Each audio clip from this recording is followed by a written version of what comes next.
I'm here with Tosin. Just witnessed a very convincing performance by Arsenal. Arsenal 3, Nottingham Forest 0. Now, before the game, there was a number of changes, and I know you had some thoughts on that. You thought the changes were correct, Yeah. and so it proved to be. Yeah, I mean, sometimes you just need a bit of freshness. Prior to the international break, a lot of things weren't going our way, and we were losing games on, I would say, quite fine margins. So sometimes you just need, maybe just, last year it was Dubai, but this time it was like maybe just refreshing the team, and it paid dividends. Yep, certainly did. Got off to a really sharp start. Players looked on it. I must say, Saka, right from the outset, him linking up with Odegaard, they look really superb together. Your thoughts on those two? Yeah, they looked really good. And it's crazy because obviously people were saying Ben White being injured, that triangle. But Timber slotting into that triangle as well, man, that whole right side looked amazing today. It looked really, really good. Yeah, and of course we saw Gabby Jesus coming to the team today. Why are you laughing? He came into the team today. Now there's a little bit of back and forth between myself, you and Cecil on his performance today. Me personally, I didn't think he had his best game. He did, obviously, he tried hard, as he always does. You can never fault him for effort, but I never really saw him as a goal threat today. What's your thoughts on that? Yeah, other than that chance he had in the first half, which was a decent chance where he didn't even get on target, I didn't really see much from a goal in terms of a goal threat. And I think I didn't pay too much attention to it at the time when he said it a year and a bit ago. But that comment he made about, oh yeah, like I'm like something about goals. I don't score. Yeah, Goals. so for the uninitiated, he gave an interview about a year or so back where he was saying that, well, to summarize, right, he was basically saying that goal scoring is not his forte. Yeah. He considers himself more as an all-round footballer. Yeah, and I think he needs to revisit. That's just a paraphrase. He needs to revisit that mode of thinking, because if that's what you're saying you are, then stop saying you're a striker. Because bro, like the best of him in the first half was I saw him making nice runs. I remember the run he made when he makes a nice inside. He got called offside and he plays into Marino. He had like a really nice link up with Saka, but a lot of his best work, ironically, was done in the box. But then second half, he was barely in the box, which was strange to me. I love the defensive work. He stopped a lot of counters. Thank you for that. But I don't need my striker doing that. Yeah. Leave that to the rest of the team. So, yeah. Let's keep it on the positives then.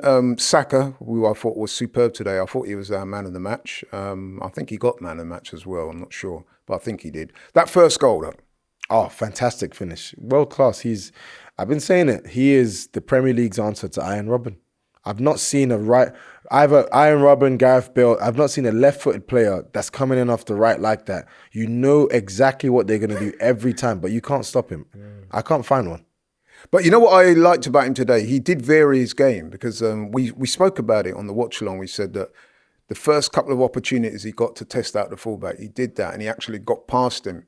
And I think mentally, that puts doubts in the fullback's head when he does that. So when he did do his usual cut back and shoot, he had the space. Yeah, I mean, this one is for all of you can just see he's just coaching robot merchants. Oh, yeah, Saka's just got nothing about him. He can't beat his man. You can just see he's well coached.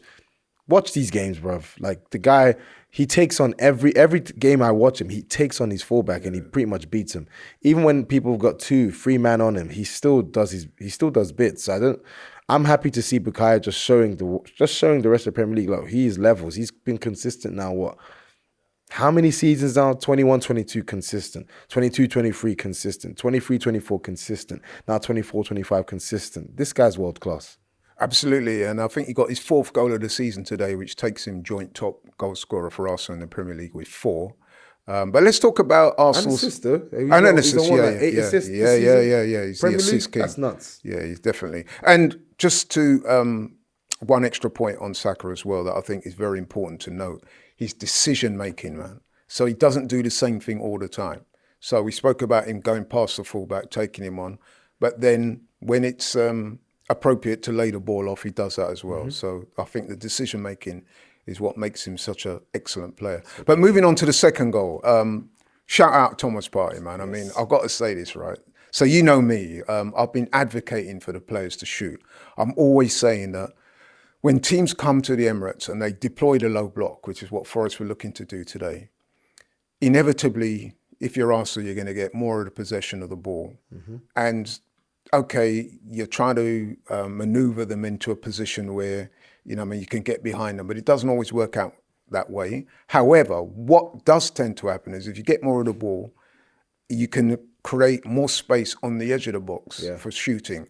Now, I've often felt that we don't shoot enough, but Thomas Partey, he hadn't long come on the pitch. I think he came on the pitch in the 51st minute and scored in the 53rd. But that shot today, what do you reckon of that shot today, man? Oh, I mean, that's vintage Thomas Partey. I mean, like it's strange. I mean, it's funny because he shoots for Arsenal, but a lot of times they're off target or he gets them on target, but there's not really that much power. He loves a finesse shot. I never see him just straight put his foot through. He loves a curler, and it was a great finish. It's kind of like Atletico Madrid Partey because he used to score those for fun. Atletico Madrid, but I agree with you in terms of sometimes just take a shot. You see your teams like Arsenal, teams like Man City that are really well coached. They know how to move teams out of position. Sometimes, like look at what Man City did, how Man City scored against Arsenal. For all of that side-to-side passing, what happens? Someone is just direct. Grealish takes the ball, he runs, and then someone takes a shot, and then it spills. Stones gets his goal. So I think we need to see a lot more of that. If we add that to our toolkit, it actually makes us much more complete as a team. Yeah, 100% agree. I mean, we saw earlier in the season, Calafiori did a similar type of goal of that against Man City. Yeah, and it opened the game up. Exactly. So you need that. And then the third goal we got, again, great move, great play. Sterling was the assist this time. The dream. Now, listen. The dream's not dead in my We've all been a bit mind. nonplussed as to why Sterling's not getting more minutes. So I was really happy for him because, again, he come on and within a couple of minutes, lovely ball to him, down the side, beats a man, cut back, finds Wanyeri. Wanyeri, what can I say about this man? He's looking like a real star, yeah? Yeah, I've said all I need to say on him. He's a fantastic player. He should have gotten a lot more minutes whilst Martin Odegaard was out. But the season's not over. It's still a long way to go in the season. I expect to see him get a lot more minutes. Yeah. So I just want Arteta to cut all of this. Oh yeah, and let me protect him stuff, bro. Protect your players that aren't in form. You're playing players that aren't in form. You're running them into the ground. Play the 17-year-old. Breath of fresh air. You never know what could happen. It's funny that when you said 17, I was like, rah, that just like, it's hard to register, hard to process that guy's only 17. Got to ask you about Leandro Trossard. Again, I didn't think he had a great game. You know what? I'll let you talk. What did you think? He had an okay game. I think he's similar to Jesus. He had a good first half, but he kind of faded out the second half. I think he had good opportunities. Obviously, he had that shot in the first half that the keeper did well to save.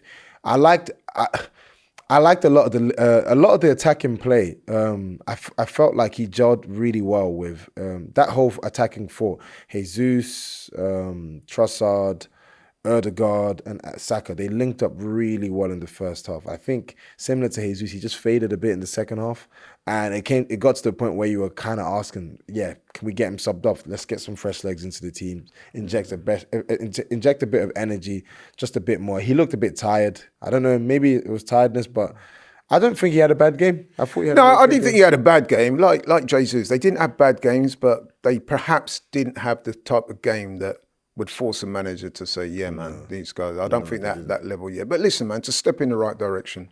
They played their part in a very convincing 3-0 win today. Talking about playing their part, honourable mention for Mikel Merino today. I thought he looked good. Oh, he was magnificent today. I thought, I liked everything I saw. I loved the touches. I love the nice flicks. I love he loves a Cruyff turn. But what I loved about him was that it wasn't just dual winning. It was dual winning and progressing the ball up the pitch every single time. So, and I think that's what he's going to bring to Arsenal. I just cannot understand the comical, farcical criticism that a man's getting when he's barely played for the club. He's barely had a pre-season. He's been injured for 1.5 to 2 months. It's just strange to me. I expect to see more of the same from him. Yep, and just to wrap things up then, so first game after the international break, everyone said we had to win this game, which we did have to win. We have won. Now that we've won and won well, are you convinced that we're right back on track? I'm convinced we're back on track, not because of the win, but because we got a proper squad back now. This win only adds to it, so we just got to keep stacking the wins. Yeah. Don't worry about the next Premier League game. Now our focus is Sporting. Just stack the wins. I think we'll be fine. And with Sporting, would you make changes, wholesale changes, or would you keep a similar team? I'll definitely make changes. I'll bring in Martinelli and Havertz, but And I maybe at a stretch I'd bring in Partey for Jorginho, but other than that, I wouldn't change it.